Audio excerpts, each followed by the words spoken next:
창세기 17장 1절부터 14절까지 한 절씩 교독하시겠습니다. 아브라함이 99세 때 여호와께서 아브라함에게 나타나서 그에게 이르시되 나는 전능한 하나님이라 너는 내 앞에서 행하여 완전하라.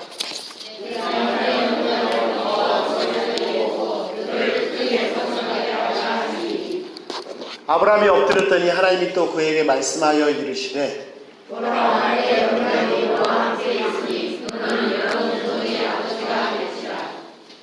이제부로는 내 이름을 아브라함이라 하지 아니하고 아브라함이라 하리니 이는 내가 너를 여러 민족의 아버지가 되게 함이니라. 내가 너 심히 번성하게 하리니 내가 나에게서 민족들을 하며 왕들이 내게로 뻗어나오리라. 내가 내 언약을 나와 너와 및 너 내 대대 후손 사이에 세워서 영원한 언약을 삼고 너와 내 후손의 하나님이 되리라. 내가 너와 내 후손에게 내가 언약을 이타하고 나는 온당을 주어 영원한 계획이 되게 하고 나는 그들의 하나님이 되리라. 하나님이 또 아브라함에게 이르시되 그런즉 너는 내 언약을 지키고 내 후손도 대대로 지키라.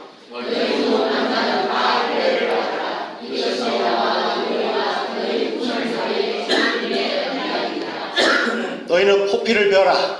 이것이 나와 너희 사이의 언약의 표징이니라.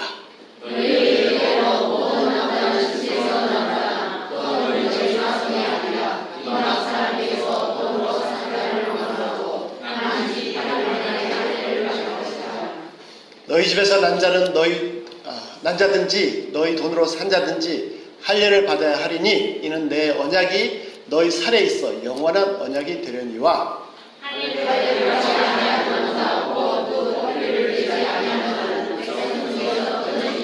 그가 내 언약을 배반하였습니다. 아멘. 기도하시겠습니다. 하나님 감사합니다. 저희들에게 찾아와 주시고 약속하여 주셔서 감사합니다. 하나님의 전능하신 하나님의 천지를 창조하신 하나님의 생명보다 소중한 언약의 말씀을 저희 마음 깊이 영원토록 대대토록 새기게 하여 주시옵소서. 이 시간도 하나님 불쌍히 여기시고 은혜 베풀어 주시옵소서. 감사드리며 예수님을 됐습니다. 아멘. 반갑습니다. 아멘. 감사합니다. 아멘. 와우. 이렇게 반가워해 주시니 감사합니다. 오늘 말씀 제목은요. 배어라.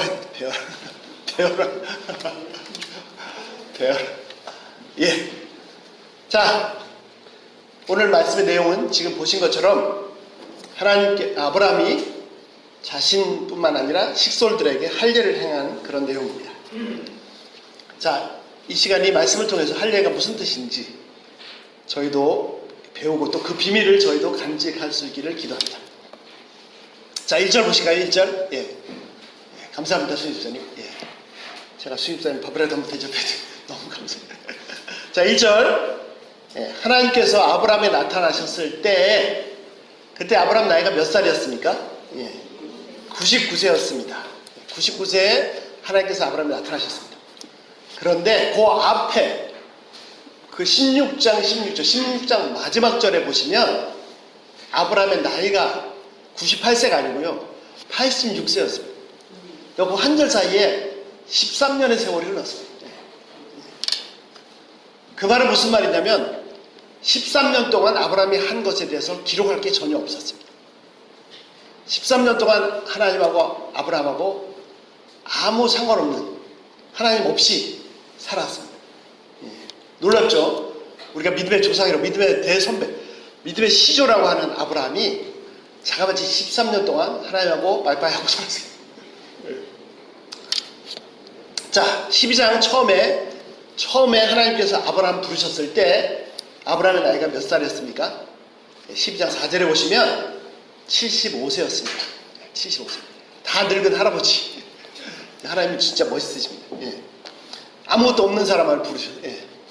그리고 이제 12장부터 처음 부르셨을 때부터 16장까지가 86세까지니까 11년의 기록이죠.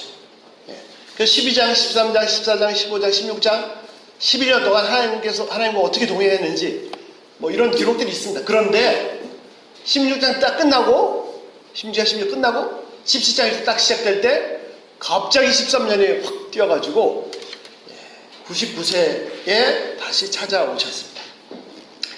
그런데 1절을 보시면 아시겠지만 분위기가 별로 안 좋습니다. 하나님께서 그에게 나타나셔서 뭐라고 말씀하셨습니까? 나는 전능한 하나님이다. 너는 내 앞에서 행하여 완전하라. 이게 참 부드럽게 멋있게 번역했는데요. 야, 직역하면 나는 전능한 하나님이야. 엘 샤다이. 엘이 하나님이잖아요. 샤다이가 전능하지. 엘 샤다이다. 너 내 앞에서 똑바로 행동해. 직역, 아주 바로 직설적으로 얘기하면 너 똑바로 행동해. 이게 분위기 지금 굉장히 안 좋습니다. 하나님께서 갑자기 아브라함한테 하나님이 전능하신 분인 걸 선포하십니다. 그리고 똑바로 행동하라고 하십니다. 이게 무슨 말씀이죠? 하나님이 전능하신 하나님인 걸 모르나요? 아닙니다. 아주 잘 알고 있습니다. 뭐 항상 고백할 때마다 전능하신 하나님을 고백할 것이고 생각으로도 자기는 하나님 전능하신 분이라고 생각하고 있다라고 할 겁니다.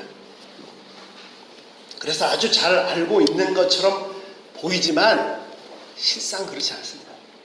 심지어 자기 자신도 속고 있습니다. 말로는 자기 생각도 하나님이 전능하신 분이라고 하고 있거든요.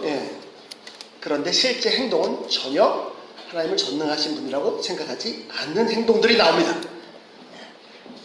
그래서 오셔서 다시 선포하시고 말씀하시는 겁니다. 그럼 아브라함은 어떻게 살았습니까? 처음에 12장에 75세가 됐을 때 생각할수록 참 너무 하나님 멋지세요. 하나님께서 큰 민족을 이루겠다는 생각을 가지고 있으시면 우리 생각에는 어떻게 해야 됩니까? 아주 젊은 신혼부부 혈기도 왕성한 그런 사람을 택해야 후손도 많이 낳고 할 거 아닙니까? 아니 다 늙어 빠지지.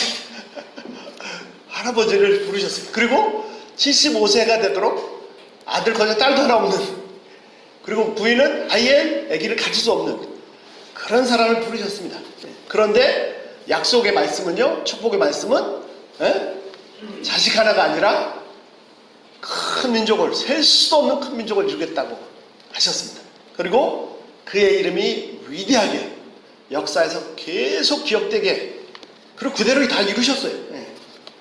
또 하나는 아브라함 통해서 모든 세상 사람들이 복을 받는, 아브라함만 복 받는 게 아니고요, 아브라함에게 복이 쏟아지는데, 쏟아져서 어떻게 됩니까?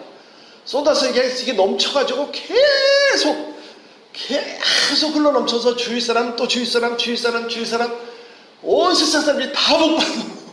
아브라함 도대체 복을 얼마나 받았길래 그런 약속을 주셨습니다. 거기다가 보너스로 휴가를 하나, 가나안 땅 딱 데려가셔가지고 저 유브라데스부터 저 나일강까지 이 모든 땅을 너와 내 자손에게 주신다라고 약속하셨습니다. 처음에 아브라함이 이 약속을 들었을 때 어땠을까요? 이게 도대체 실감이 나는 건지. 근데 행동을 보면 이 약속을 확실하게 받은 걸 알 수 있습니다. 그 나이에 재산 다 정리하고 다 짐 꾸려가지고 떠났거든요. 어디로 갈지도 모르고 떠났거든요. 이 사실은 이 약속을 뭐 어떤 건지 모르겠지만 하여튼 이 약속을 확실히 받았다는 걸 알 수가 있습니다. 그래서 이제 약속의 땅에 딱 갔더니 하나님께서 스탑, 여기다. 이 땅을 내가 너와 내 후손에게 준다. 그리고 이 땅에서 이제 너를 통해서 이 약속들을 다 이루신다라고 약속하셨습니다. 그런데 계속 나눴지만요, 그 땅에 무슨 일이 생겼습니까? 하필이면 아브라함이 그 땅에 들어간 그 해에 기근이 들었습니다. 식량이 다 떨어졌어요. 식솔도 많은데 이게 식량이 다 떨어지고 큰일 났습니다. 자, 그럼 어떻게 행동했습니까? 신앙의 초기니까 아무 생각 없이 보니까 저기 먹을 거 있네. 그래 애굽으로, 이집트로 바로 내려갔습니다. 그러다가 큰 수모를 당했지요. 자, 여기서 한번 생각을 해보세요. 만약에 아브라함이 진짜로 이 땅을 약속하신 그분이 하나님이 전능하신 분이다 라고 알고 있었다면 그럼 어떻게 행동했겠습니까? 자, 하나님 이 땅을 주시겠다 약속하셨습니다. 그분은 전능하신 분입니다. 그분에게 불가능이 없습니다. 그런데 그 땅에 기근이 닥쳤습니다. 그럼 어떻게 행동하죠? 먹을 게 없네. 쭉 내려가는 게 그분이 전능하신 하나님이라는 걸 믿는 겁니까? 아니지요. 그분이 진짜 진짜로 전능하신 분이라는 걸 믿었다면 이 땅에 기근이 들든 말든 무슨 상관입니까? 예. 기근이 하나님의 전능하신 분보다 더 큽니까? 예. 기근이 하나님께 아무것도 아니죠. 예. 그 땅을 약속의 땅인데 어떻게 떠납니까? 예. 약속의 땅, 약속보다도 먹고 사는 게 더 중요한. 예. 그러다가 실패하는 거죠. 예. 야, 자, 기근은 아브라함에게는 불가능한 문제입니다. 하나님께는요, 일도 아니에요. 일도 아닙니다. 하나님 중심을 딱 보고 계시죠. 예. 예. 자, 그래서 결국 수모를 당하고 결국 하나님의 도우심으로 간신히 애굽에서 나왔습니다. 예. 그런데 또 13장에 왔더니 이제는 재산이 너무 많아서 문제예요. 예. 그래가지고 조카하고 문제가 생겼습니다. 그래서 어떻게 해요? 오케이, 내가 이제 한번 하나님을 체험했으니까 믿음으로 딱 결정했죠. 자기가 삼촌임에도 불구하고, 자, 야 조카 네가 먼저 택해. 예? 까짓거 봐, 네가 좋은 마음대로 택해. 그러면 또 조카도 아니요, 뭐 삼촌이 먼저 택해. 이렇게 나와야 되는 거 아닙니까? 이 속이 놀라운 조카가 삼촌이가 뭐 필요 없어. 좋은 땅으로, 서돔과 고모라로, 기름진 땅으로, 애국 같고 에덴 동산 같은 땅으로 쭈르륵 자기가 택해 가버렸습니다. 그때까지는 좋았는데 딱 보내고 나서 가만히 보니까 뭐야 이거, 내가 믿음으로 양보했는데, 믿음으로 하나님을 믿음으로 양보했는데 결과는요, 조카는 좋은 땅 가지고 자기는 광야에서 뭐 하는 겁니까 도대체. 예. 그래서 아브라함은 또 힘들었어요. 자, 이 광야에서 그가 진실로 하나님이 전능하신 분이라는 걸 알았다면 이렇게 낙심할 이유가 없지요. 예. 예. 이 광야가 하나님을 제한합니까? 자기한테는 제한되는 거죠. 광야에서 자기가 뭐 하겠습니까? 그럼 하나님께는요? 하나님께는 광야가 무슨 상관입니까? 아마 하나님께서 의도적으로 그렇게 하셨는지도 모르겠습니다. 하나님께서, 자, 광야는요, 유대 광야는 정상, 건강한 사람, 젊은 사람이 들어가면, 남자가 들어가면 3일을 견딜 수 없습니다. 3일을 할 수 없습니다. 근데 어떻게 됐죠? 한 사람이 아니라 하나님께 나중에 보여주셨잖아요. 장정만 60만 명, 최소한 식솔까지 최소 200만, 300만이지 300만 명이 광야로 들어가서 40년 동안을 일을 하나도 안 하고 잘 먹고 잘 살았습니다. 광야가 문제가 아니죠. 전능하신 하나님께는. 그래서 또다시 오셔서 위로해 주시고 약속해 주셨습니다. 자, 14장 큰 전쟁이 있었습니다. 아마 그 당시에 세계대전, 세계 전쟁이었을 것입니다. 문제는 뭐냐면 아브라함은 상관없는 일이거든요. 아브라함은 뭐 광야에서 잘 살고 있었는데, 그런데 하필 그 좋은 땅으로 쭈르륵 갔던 그 소돔과 고모라에 자기 조카가 걸려가지고 조카까지 잡혀가 버렸네요. 예. 그 처음에는 그 소식을 듣고는 계산 아무것도 하지 않아요. 계산했으면 출발 못합니다. 그 대군은 4개 왕이 연합한 군대고 5개의 왕의 연합군을 때려부신 군대입니다. 그거를 아브라함이 몇 명, 300명 데리고 가서 할 수 있습니다. 계산하면 못합니다. 딱 순간에 조카라는 생각밖에 안 들고 데리고 가서 다 그 대군을 다 때려 부시고, 조카만 구한 게 아니라 이 패배한 5 왕들의 식솔까지, 제사까지 왕창 다 대승리를 하고 돌아왔습니다. 자, 돌아왔다 보니까 또 하나님 체험했잖아요. 전능하신 분을 체험했잖아요. 그래서 또 통 크게 양보합니다. 소돔왕이 뭐라고 했습니까? 사람만 보내라. 당연히 권리가 있죠. 내가 승전해 왔는데. 그때 아브라함 그렇게 해도 됩니다. 근데 안 했어요. 무슨 소리야? 재산까지 다 가져가. 하나님께 나를 엄청 복 주실 건데, 내가 지금 겪어봤거든. 하나님 나를 엄청 보시고 있을 건데, 그럼 다 가져가. 나중에 하나님이 복 주실 때 너 때문에 복 받았다 하기 싫어. 가져가. 거기까지는 좋은데, 거기까지만 이제 똔똔이잖아요. 거기까지 이제 손에 안 보는 건데, 그 다음에 11조 드렸죠. 또 자기하고 같이 동맹했던 사람들 다 목 나눠줬죠. 네. 그걸 자기가 그 대성을 거두고 돌아왔는데, 시간이 지나고 가만히 생각해보니까 이게 뭐예요 도대체.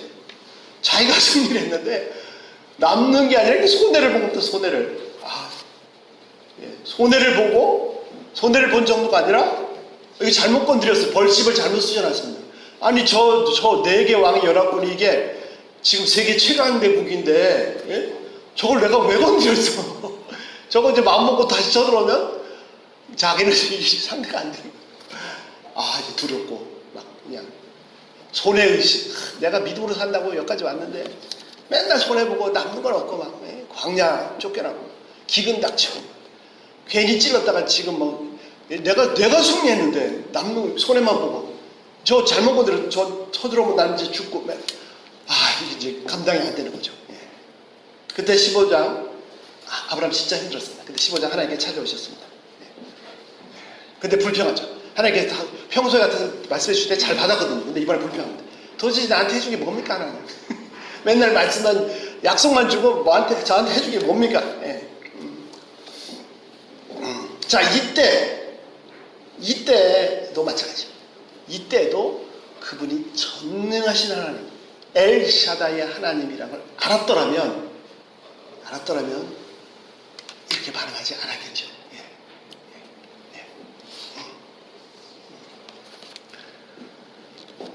내게 있고 없고가 하나님을 제한하지 않습니다. 네개 왕의, 그 당시 세계 최강대국 왕의 쳐들어오면 어떻습니까? 나는 병사가 몇 명 안 되는데 그거는 자꾸 하나님을 자신의 생각으로 끌어내려서 제한하는 거죠. 그 4개 왕의 연합군이 아니라 40개 왕의 연합군이 와도 하나님 앞에는 먼지도 안 돼. 이사야 말씀처럼 저울에 먼지도 안 돼. 지금 손해본 거 원하시면 얼마든지 그래서 15장이 굉장히 중요한 말씀인데 나는 너의 상급이라 너의 방패라. 하나님께로부터 오는 어떤 것이 방패고 하나님께로부터 오는 어떤 것이 상급이 아닙니다.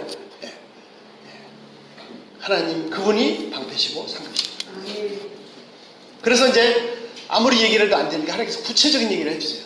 내 후손이 400년 후에 큰 민족을 줄 것이다. 아니 지금 75세 넘어가지고 자식도 없는데 아내는 애를 낳을 수가 없는데 400년 후에 얘를 말씀하십니다.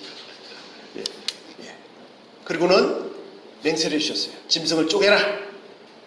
원래 짐승을 쪼개는 것은 언약을 맺다는 말이 그 히브리어로는요 카트 베리트인데 그게 자르다는 말입니다. 언약을 잘라라 이런 뜻입니다. 그게 언약을 맺는다는 말이에요. 왜요? 언약을 맺을 때 어떻게 합니까? 소나 염소나 이걸 자르고 절반을 내놓고 언약을 맺은 당사자 두 사람이 그 사이를 지나갑니다. 무슨 뜻입니까? 언약을 어기는 사람은 이 짐승처럼 잘라질 것이다. 그런데 창세기 15장에 보시면 놀라운 일은 아브라함 보고 양 다 잘라도 하시고는 그 사이를 하나님 혼자 지나가십니다. 타는 횃불이 혼자, 하나님 혼자 책임지겠다는 뜻입니다. 그리고 실제로 하나님께서 우리가 어겼는데 우리가 책임져야 되는데 하나님께서 십자가에서 책임지셨습니다. 잘라주셨습니다. 자, 하나님은 전능하신 분이십니다. 그런데 아브라함은 계속해서 하나님을 따른다고 하면서 결정적 선택도 잘했어요. 근데 또 실패하고 자꾸 하나님을 자기 수준으로 끌어내려가지고 자기 수준으로 이해해서 기근이 닥쳤고 또 손해보고 개선장군인데도 불구하고 막 큰 손해보고 원수만 생기고 시간이 지나가는데 하나님은 큰 민족커녕 아들이나 하나 주지. 아니 뭐가 이렇게 보여야 되잖아요. 큰 민족 하려면 최소한 지금 아들이 하나 있어야 되잖아요. 아들도 하나 없지. 자기 계속 늙어가지. 사람도 늙어가지. 도대체 믿음으로 산다는 게 뭡니까 도대체 이게. 이제 아브라함의 입이 이만하죠. 하나님은 선포하십니다. 하나님은 하나님 자신에 대해서 어떤 분인지 선언하십니다. 나는 전능한 하나님, 엘샤다이, 천지 만물을 창조하십니다. 자, 하나님께서요 75세 때 내가 큰 민족을 이루겠다 하시면 진짜 그대로 된 겁니다. 징조가 안 보여도 아무것도 안 보여도 진짜 그대로 되는 겁니다. 그분은 진짜로 전능하신 분입니다. 기근이 문제가 될 수 없습니다. 경제적 손해뿐만 아니라 아무리 강대한 나라가 쳐들어온들 그 나라가 쳐들어와서 자기 다 죽여버리면 뭐 약속이 뭐고 끝나는 거잖아요. 상관없습니다. 자, 이 99절 오늘 본문의 1절은요 아브라함의 불신이 최고점에 도달할 때였습니다. 자, 고전의 16장 어떤 일이 있었습니까? 사례가 말합니다. 나는 안 되니까 몸종을 통해서 자식을 얻으십시오. 그 자식도 당신 자식이 아닙니까? 가만히 듣고 그렇게 맞네요. 그래, 하나님이 이렇게 또 응답하실 수 있지. 그렇잖아요? 그래가지고 이스마엘을 얻었습니다. 이스마엘 딱 얻고 나니까요. 세상 너무 좋고 상상해 보십시오. 86세에 드디어 첫 아들을 얻었어요. 86세. 이게 뭐 눈으로 들어가는지 코로 들어가는지 정신 없었어요. 어느 정도 정신 없었어요? 하나님하고 이제 하나님 바이바이. 하나님 필요 없어. 하나님 필요 없어. 이제 아들이 생겼는데 뭐 필요해요? 맨날 큰 소리만 지시고 한 번 제대로 뭐 해준 것도 없는데 하나님께서 기다리시고 13년을 기다렸어요. 13년. 자, 몸종을 통해서 얻은 거 굉장히 합리적이죠. 하나님을 아주 깡그리 무시하는 자들. 그분은 진짜로 전능하신 분이에요. 태를 여시고 다르시고 우리의 생명을 주시고 취하시고 마음대로 하시는 분입니다. 왜 자꾸 하나님을 내 생각, 내 사고로 자꾸 이렇게 가둡니까? 왜 나하고 같은 존재로 제가 하나님이었으면 이거를 정말 잠이 안 와. 그냥 이거를 그냥 어떻게 해버리지? 나를 아주 우습게 하는 게 13년을 기다렸어요. 그리고 아브라함도요 13년 동안 절대로 하나님 찾지 않았어요. 큰 민족 없어도 돼.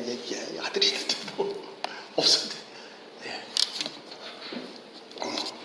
하나님께서 딱 13년 만에 오시자마자 첫 마디가 하나님 손. 그렇습니다. 그분은요 진짜로 전능하신 하나님이십니다. 하나님이십니다. 그분이 큰 민족을 이루겠다 약속하실 때 진짜로 그대로 이루십니다. 아무것도 없고 이 땅이 남의 땅이고 그래서 어땠다고요? 상관없습니다. 나는 전능한 하나님이야. 아브라함 똑바로 행동해. 똑바로 행동해. 그리고 다시 2절 보시죠. 내가 내 언약을 나와 너 사이에 두어 너로 크게 번성하게 하리라. 2절 한번 보시겠어요. 자, 보시죠. 오늘 본문의 17장 1절부터 14절 계속해서 반복되는 단어가 있는데 그것이 뭐냐면 내 언약입니다. 하나님이 일방적으로 주신 약속, 내 약속을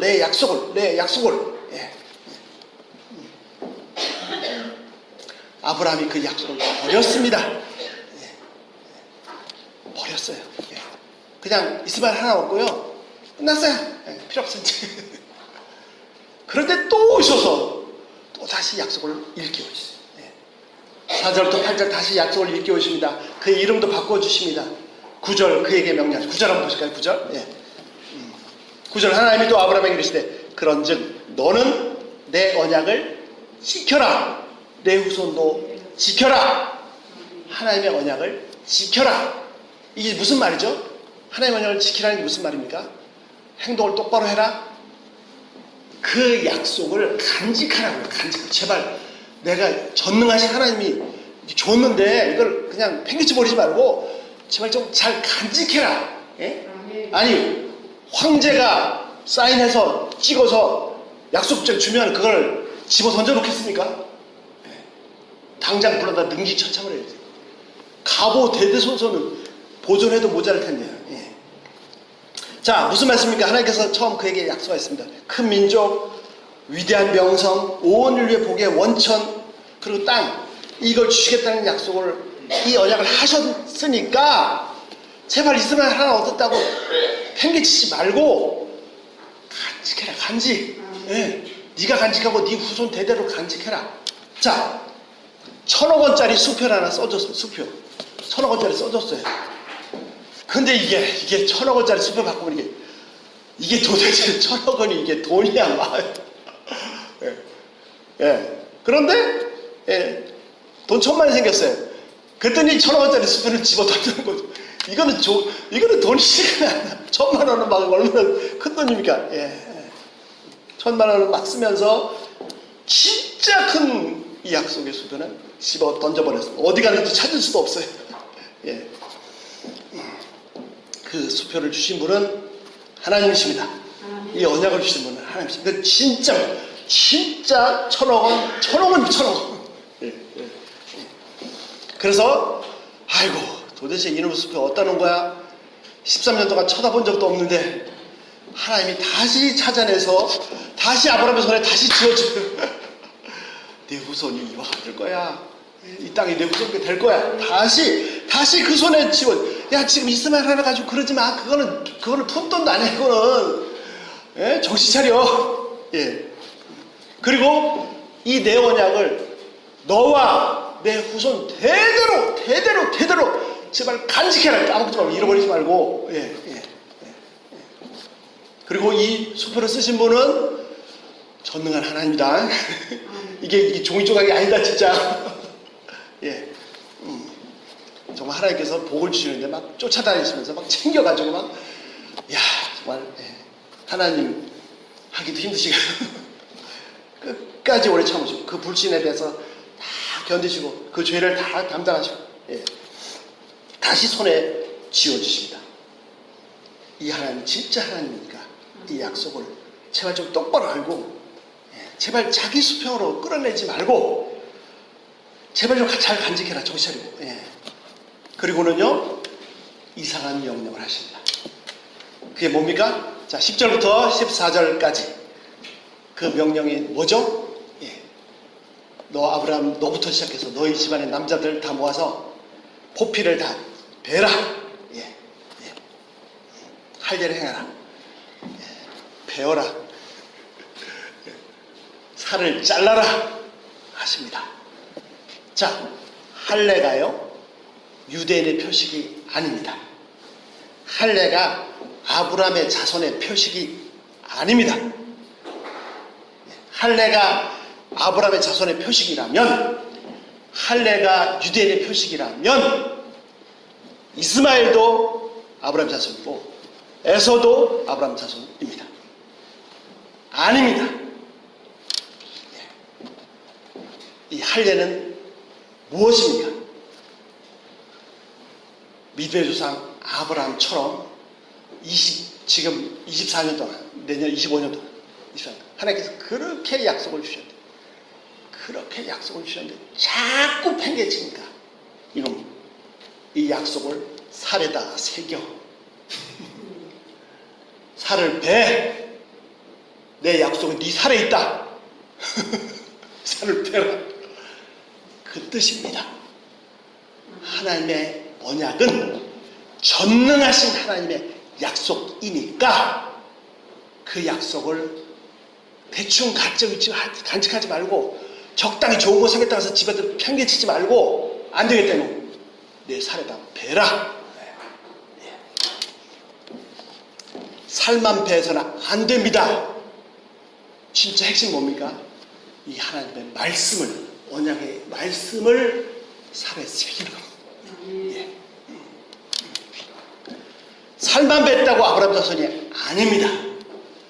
하나님의 약속의 말씀을 살을 벤 것 이상으로 간직한 사람, 기근이 닥치든 전쟁이 나든 굶어 죽게 생겼든 또는 86세 아들을 얻어도 좋은 거 생겼든 상관없이 흔들리지 않고 그 약속을 끝까지 간직한 사람이 바로 할례를 받은 사람이고 아브라함의 자손입니다.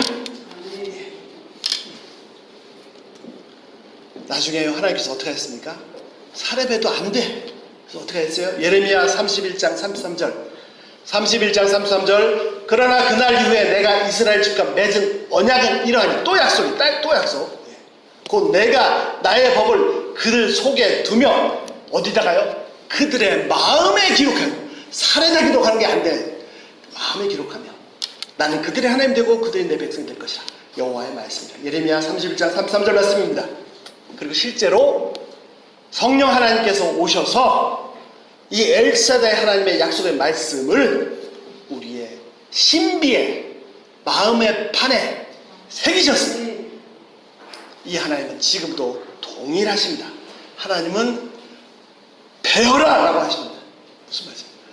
이 약속이 진짜 하나님의 말씀이니까 골수까지 심장까지 새겨라. 새겨라. 지금도 동일하십니다. 하나님은 이 약속의 말씀을 아브라함에게 주셨을 뿐 아니라 아브라함처럼 이 약속의 말씀을 붙잡고 사는 모든 후손들에게 동일하게 주십니다. 지금도 하나님은 당신이 전능하신 하나님, 엘샤다의 하나님이신 것을 선포하십니다. 그리고 우리에게 요구하십니다. 나는 전능한 하나님, 내 앞에 하여 온전하라. 기근에, 역병에, 전쟁에 또는 좋은 축복에 흔들리지 말고 이 약속을 한 나는 그런 걸 초월하는 전능자니까 이 약속을 꼭 붙잡고 놓치지 말라. 지금도 하나님은 어떻게 내가 잘 먹고 살 수 있을까? 그런 문제, 그런 차원의 하나님으로 끌어내지 마세요. 하나님은 역사를 다 보고 계시고 400년이 아니라 1000년 전 역사를, 인류 역사를 다 주관하시는 진짜 광대하신 크신 하나님, 전능하신 하나님이십니다. 지금 나한테 상속자가 있느냐 없느냐, 나한테 재물이 있느냐 없느냐, 내 주위에 사람이 몇 명 있느냐 없느냐, 하나님이 의도적으로 75세 할아버지를 부르셨어요. 그분이 전능하신 하나님이신 것을 보여주시려고 아예 못을 박으셨습니다. 내 안에 살아에게서 날 자가 내 후손이다. 못을 박으셨어요. 이 말씀은요, 때가 돼서 이제 좀 알아들을 만하니까 말씀하시는 거지, 실제로 25년 전에 부르실 때부터 사라를 통해서 이삭을 생각하고 계셨던 거였죠. 그것만 계획하셨습니까? 이스라엘 백성들이 엄청나게 이룰 것도 다 계획하고 계셨죠. 그게 하나님께서 가지고 계시던 뜻이고 계획입니다. 전능하신 분이 생각하셨던 그게 지금도 나는 뭐 굶게 생겼네, 뭐 누가 나를 해치면 어떡하나, 역병이 이러고 살고 있지만 아니, 하나님은 전능하신 분이십니다. 이 하나님을 제대로 알고 이 약속의 말씀을, 이 하나님의 말씀을, 이 말씀을 진짜 잘 간직할 수 있기를 기도합니다. 성령께서 도우셔서 이 말씀을 우리 마음판에 절대로 폐기 초원하지 말고 마음판에 새기기를 기도합니다. 우리 나 자신뿐만, 내 생에서뿐만 아니라 내 후손 대대로 그분이 전능하신 하나님, 진짜로 참 한 분 하나님이신 것을 꼭 보게 하시기를 기도합니다. 우리 찬양했잖아요. 흘러가는 순간마다 주의 약속 새겨봅니다. 우리는 눈에 보이는 환경으로 사는 사람이 아닙니다. 우리는 이 약속의 말씀을 붙잡고 믿음으로 사는 사람입니다. 믿음으로 사는, 아브라함처럼. 하나님의 말씀을 간직하는 것은요, 그 사람 한 사람뿐만 아니라 그 사람 통해서 인류 역사를 바꾸십니다. 대표적인 인물이 뭐 오늘 아브라함도 있지만, 아브라함은 이제 그 제일 조상이고 제일 첫 번째 사람이고, 대표적인 인물이 어거스틴입니다. 어거스틴을 바꾼 한 말씀은 로마서 13장 말씀입니다. 로마서 13장 11절부터 14절. 그는 완전히 불신자에다가 막 창녀들하고 살고 막 이 거룩한 삶하고는 완전히 거리가 먼 허랑방탕한 사람이었습니다. 그런데 이 한 말씀을 가슴에 새기고 이 말씀에 사로잡히니까 성자가 됐어요. 성자가. 또 너희가 이 시기를 알거니와 자다가 깰 때가 되었나니 이는 이제 우리의 구원이 처음 믿을 때보다 가까웠습니다. 밤이 깊고 낮이 가까워서, 밤이 깊어지면 어떡합니까? 안 보니까 막 마음대로 행동하려고 하죠. 밤이 깊어지고 무슨 뜻이죠? 낮이 가까웠다는 뜻입니다. 그러므로 우리가 어둠의 일을 벗고 빛의 갑옷을 입자. 낮에와 같이 단정행하고 지금 밤이 깊으니까 함부로 살아야, 아니 낮이 가까우니까 낮에와 같이 단정행하고 방탕하로 술 취하지 말며 음란하고 호색하지 말며 다투나 시기하지 말고 오직 주 예수 그리스도로 옷 입고 그리스도의 십자가의 의로 옷 입고 정욕을 위하여 육신의 일을 도모하지 말라. 이 한 말씀이 그 정말 쓰레기 같은 이 사창가나 거느리던 이 어거스틴을 성자로 만들었습니다. 말씀을 간직하는 게 너무 이 한 사람이 변화되니까요 2000년 기독교 역사가 바뀌었습니다. 자, 믿음의 성배들은 어떤 사람들입니까? 전능하신 하나님의 말씀을 간직함으로 믿음으로 산 사람입니다.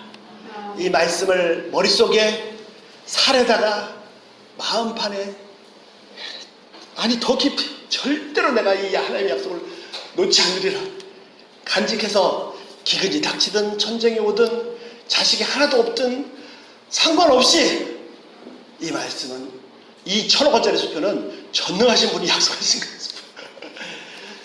안 돼. 1000만원 이런 거 손에 받아도 아니 못 줘. 그 말씀을 약속을 살에다가 가슴판에다가 새기 믿음으로 산 사람들입니다. 하나님은 말씀하십니다. 살을 베어라. 내 언약을 살에 아니 마음에 새겨라. 우리는 하루하루를 사는 존재입니다. 당장 좋으면 또 좀 나쁘면 힘들고 하나님은 다른 차원의 분이십니다. 온 세상 거대한 역사를 어우르시는 분이십니다. 당장 눈앞에 보이는 현실에 흔들려서 우리가 이 약속의 말씀을 놓치지 않기를 기도합니다. 어떤 상황이든지 사람들이 어떻게 하든지 상관없이 그분이 진짜 전능하신 하나님이시고 우리에게 주신 이 말씀은 그분이 주신 약속입니다. 그분이 주신. 상황이 바뀌고 기근이 닥치고 해도 이 약속의 말씀은 안 바뀝니다. 절대로 안 바뀝니다. 오케이. 황송하게도 감사하게도 이번에 저희 큰아이 결혼 전후로 해서 하나님이 또 말씀을 주셨어요. 그냥 무심코 평소처럼 성경을 읽었거든요. 근데 그 순간 이 말씀이 확 제 가슴을 파고들었어요.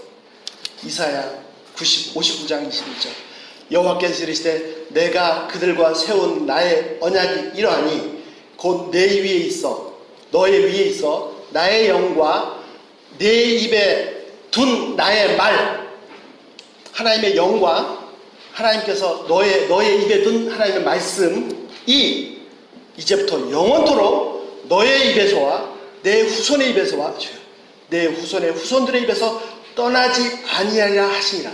여호와의 말씀이라. 제가 평소처럼 읽었거든요. 근데 그 순간 이 약속의 말씀이 가슴을 후비게 들어왔습니다. 하나님, 아멘입니다. 아멘. 하나님의 영과 하나님의 말씀을 제 입에서와 우리 딸들의 입에서와 앞으로 사위들의 입에서와 그 자손들 입에서 당신의 말씀이 후대 손손손손 이 말씀이 그들의 입에서 절대로 떠나지 아니하겠다 라고 약속을 주셨습니다. 자, 수많은 선배들이 믿음의 선배들이 전능하신 하나님의 언약의 약속을 붙들고 이 땅에서 위대한 믿음의 발자취를 남기고 이제는 각자 자기 몫을 다하고 하나님 품 안에서 안식하고 있습니다. 자, 우리가 지금 이 성경을 왜 읽었습니까? 하나님께서 이 성경을 아브라함이 한 걸 왜 기록해서 우리에게 주셨습니까? 이제는 우리 차례입니다. 우리가 사는 이 상황도 만만치가 않습니다. 그렇지만 상황하고 관계없습니다. 하나님은 전능하신 분이십니다. 우리도 이 한 말씀 한 말씀을 평생 잘 간직해서 우리의 삶을 통해서 우리의 오고 오는 후대를 통해서 그분이 전능하신 하나님이신 것을 이 세상에 선포하시기를 기도합니다. 그래서 우리가 그랬던 것처럼 우리 선배들이 그랬던 것처럼 오는 후세들이 우리가 각자가 걸어간 믿음의 발자취를 따라오게 하시기를 기도합니다. 그렇습니다. 그분은요 17장 1절 그대로다. 나는 전능한 하나님이라. 나는 엘샤다의 하나님이라. 여호와 하나님은 전능하신 하나님이십니다. 아멘. 기도하시겠습니다. 하나님은 감사합니다. 보이지 아니하시는 하나님은 멀리 계신 것 같고 눈에 보이는 환경과 상황은 오늘도 또 힘들게 나를 괴롭힙니다.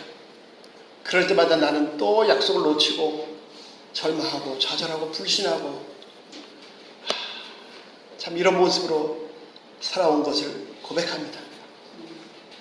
하나님, 그러나 아브라함을 끝까지 사랑하시고 끝까지 도우시고 그 팽개쳐버린 약속을 다시 오셔서 손에 쥐어주시고 그의 믿음을 회복시키셔서 그를 정말 위대한 하나님의 사람, 인류 역사의 믿음의 위대한 선조로서 세우신 주님을 찬양합니다.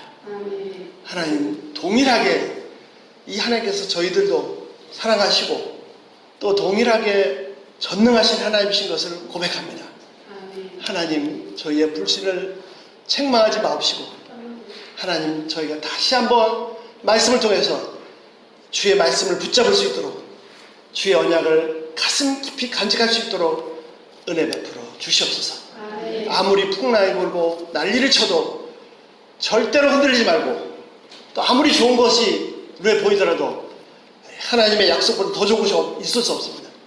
이 말씀을 저희 깊이 간직하게 하여 주시옵소서.